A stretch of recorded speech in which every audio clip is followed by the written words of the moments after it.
Hello दोस्तों, नमस्कार। मैं आप लोग के सामने एक कहानी लेकर के आई हूँ। एक बार की बात है। एक राजा थे, एक देश के। उनके एक बेटा थे। उनके बेटा हमेशा पढ़ने के लिए जाते थे। तो एक ठो भाभी हमेशा बैठ कर के पासा पलटती थी। इसमें का पासा उसमें, उसमें का पासा इसमें, इसमें का पासमा इसमें। वो बार बार अपने से बोलती रहती, कहती कि इनका शादी उनसे होगा, उनका शादी उनसे होगा। अपना भाभी अपना सब पासा पलट पलट कर मतलब सबका लेखा जोखा कर रही थी। इतने में राजा साहब के बेटा गए और बोले कि आप कौन हैं बूढ़ी मैया। तब बूढ़ी मैया बोल रही हैं, मैं हूँ राजा साहब, मैं हूँ भाभी। मैं सबका हिसाब करती हूँ, लेखा जोखा, किसका शादी किसके साथ होगा, किसका शादी किसके साथ होगा। तो कह रही कि राजा साहब बोले कि जब इतना आपको जानकारी है तो आप बताइए मेरा शादी किसके साथ होगा। तो बूढ़ी मैया बोली, आपका शादी एक डोमिन के साथ होगा।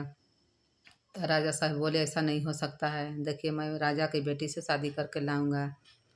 तो बोली कि ठीक है, मेरा भी भविष्यवाणी खाली नहीं जाता है।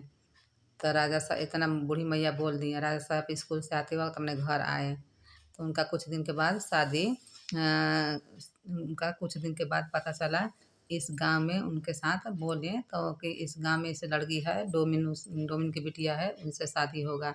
वो जा कर के राजा साहब उस डोमिन की बिटिया को काट दिए, गर्दन पर 3 छेव मार करके काट दिए और फेंक दिए समुद्र में। जा कर के उस डोमिन की बिटिया को किसी ने मलाह छान करके अपने घर में उसका परवरिश कर रहा था। फिर राजा साहब का शादी हो गया। राजा साहब का शादी हो गया, आया फिर अपने घर आए। फिर पढ़ने जा रहे थे, रास्ते में फिर गए, बोले बूढ़ी मैया मैं तो राजा की बेटी से शादी करके आ गया, दुल्हन ले आया मैं। तो कह रही हैं कि किससे शादी किए हो राजा साहब। तो कह रहे हैं मैं राजा की बेटी से शादी किया हूँ। तो कह रहे हैं मूर्ख, तुम्हें ये नहीं पता मैं भाभी हूँ, मैं सबका लेखा जोखा करती हूँ। तुम मेरे भविष्य को कैसे अनदेखा कर सकता है। जाओ देखो, वो जात की डोमिन है, तुमने उसके 3 छेव मारा है गर्दन पर, 2 छेव में नहीं कटा है, तीसरा छेव में कटा है, उस पे वार किया है।